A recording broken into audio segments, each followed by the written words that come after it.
வணக்கம். இப்பதிவினை முதற் தடவை பார்ப்பவர்கள் அல்லது ஏற்கனவே பார்க்கத் தவறியவர்கள் சப்ஸ்கிரைப் பண்ணி பார்க்கும்படி தயவுடன் கேட்டுக்கொள்ளுகிறேன். சிறுகதை ஒன்று. நிறைவான வீடு. சீனாவில் ஒரு பெரியவர் இருந்தார். அவருக்கு 3 மகன்கள். முதல் 2 மகன்களும் திருமணம் ஆகியிருந்தது. எப்போதும் வீடு மகிழ்ச்சியாக இருந்தது. ஆனால் மருமகள்கள் தங்கள் தாய் வீட்டுக்குச் சென்றால் விரைவில் திரும்பி வர மாட்டார்கள். அன்றும் மருமகள்கள் தாய் வீடு செல்ல அனுமதி கேட்டனர். பெரியவர், போய் வாருங்கள், வரும்போது நீங்கள் எனக்கு 2 பொருட்களை கொண்டு வர வேண்டும். கொண்டு வராவிட்டால் மீண்டும் உங்கள் அம்மா வீடு செல்ல அனுமதிக்க மாட்டேன் என்றார்.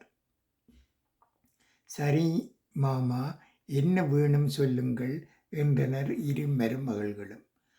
ஒரு காகிதத்தில் கொஞ்சம் காற்றை அடைத்து கொண்டு வர வேண்டும் என்று ஒரு மருமகளிடம், காகிதத்தில் கொஞ்சம் தீயை கட்டி கொண்டு வர வேண்டும் என்று இன்னொரு மருமகளிடமும் சொன்னார் பெரியவர். இதை கேட்டு மருமகள் இருவரும் திகைத்தனர். சரி, பிறகு பார்த்து கொள்ளலாம் என்று கிளம்பிவிட்டனர். தாய் வீட்டில் சந்தோஷமாக சில நாட்கள் இருந்தார்கள். வீடு திரும்ப வேண்டிய நாள் வந்ததும் மாமனார் கேட்ட விஷயம் பற்றிய பயம் வந்தது. இருவரும் கிளம்பினார்கள். வழியெங்கும் கவலையோடு புலம்பிக் கொண்டே நடந்தனர். அப்போது எருமை மீது சவாரி செய்து கொண்டு வந்த ஓர் இளம்பெண், உங்களுக்கு என்ன பிரச்சனை என்று கேட்டார். இவர்கள் தங்கள் மாமனார் கேட்டதை சொன்னார்கள். அந்த பெண், இவ்வளவுதானா, கவலையப்படாதீர்கள் என்று சிரித்தார். முதல் மருமகளை பார்த்து, ஒரு காகிதத்தில் விசிறி செய்து கொடு. அடுத்த மருமகளை பார்த்து, நீ ஒரு சிமினி விளக்கை ஏற்றி ஒரு காகிதத்தை சுற்றி எடுத்துக்கொண்டு போ என்றார். மருமகள்கள் இருவருக்கும் பிரச்சனை தீர்ந்ததில் மகிழ்ச்சி. அந்த பெண்ணுக்கு நன்றி சொல்லிவிட்டு கிளம்பினார்கள். மாமனாரிடம் அந்த பெண் கூறியபடியே விசிறியையும் சிம்னி விளக்கையும் தந்தார்கள்.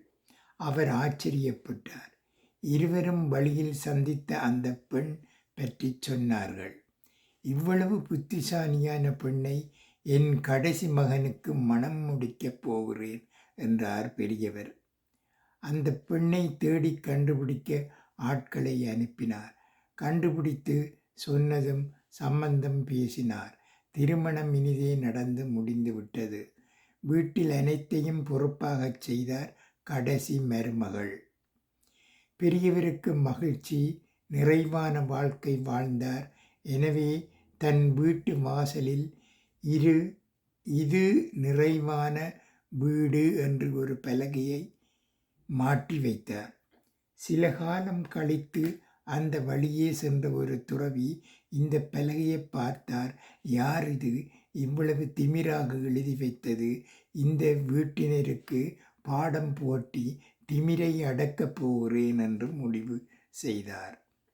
வீட்டில் நுழைந்த அவரை கடைசி மருமகள்தான் வரவேற்றார். துறவி, இது நிறைவான வீடாமே? அப்படியானால் எனக்கு இந்த சாலையின் நீளத்துக்கு ஒரு துணியை நெய்து கொடு, இல்லாவிட்டால் சபித்து விடுவேன் என்றார். கண்டிப்பாகச் செய்கிறேன். சாலையின் 2 முனைகளையும் கண்டுபிடித்து எவ்வளவு நீளமென்று அளந்து தாங்கள் சொன்னால் அந்த அளவுக்கு நான் துணியை நெய்து கொடுக்கிறேன் என்றார் 3வது மருமகள். அவர்கள் வீடு இருந்த சாலை எங்கோ வெகு தொலைவில் இருந்து தலைநகரத்திலிருந்து நாட்டின் எல்லை வரை சென்றது. அதன் ஆரம்பமும் முடிவும் யாருக்கும் தெரியாது என்பதால் துறவிக்கு பதில் சொல்ல முடியவில்லை. சரி, வேண்டாம், கிணற்று நீர் அளவு எண்ணெய் ஆட்டிக்கொண்டு வா என்றார் துறவி.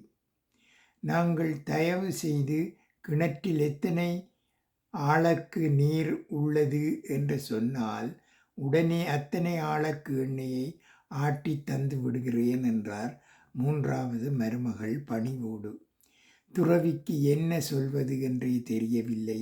சில நொடிகள் யோசித்தார். இந்த புத்திசாலி பெண்ணை மடக்குவது எளிதல்ல என்பதை உணர்ந்தார்.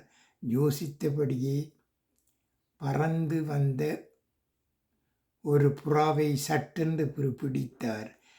நீ மிகவும் புத்திசாலியாக இருக்கிறாய். அந்த புறாவை நான் பறக்க விடப் போகிறேனா இல்லை கூண்டுக்குள் அடைக்கப் போகிறேனா என்று சொல் பார்ப்போம் என்றார் துறவி. புத்திசாலி மருமகள் துறவியை வணங்கி, நீங்கள் முக்காலமும் அறிந்த ஞானி, வாசலில் நிற்கும் நான் இப்போது உள்ளே செல்லப் போகிறேனா இல்லை தெருவில் இறங்கப் போகிறேனா என்று சொல்லுங்கள். நானும் உங்கள் கேள்விக்கு விடை தருகிறேன் என்றார். துறவி அமைதியாக இருந்தார். துறவியான தங்களுக்கே என் கேள்விக்கு விடை தெரியாத போது அனைத்து மறைந்த ஞானியான தங்களது கேள்விக்கு எனக்கு எப்படி விடை தெரியும் என்று கேட்டு மீண்டும் அவரை வணங்கினார் மூன்றாவது மருமகள். நீ சொல்வது சரிதான், இந்த வீடு நிறைவான வீடுதான் என்று சொல்லிவிட்டு துறவி தனது பயணத்தை தொடர்ந்தார். நன்றி, வணக்கம்.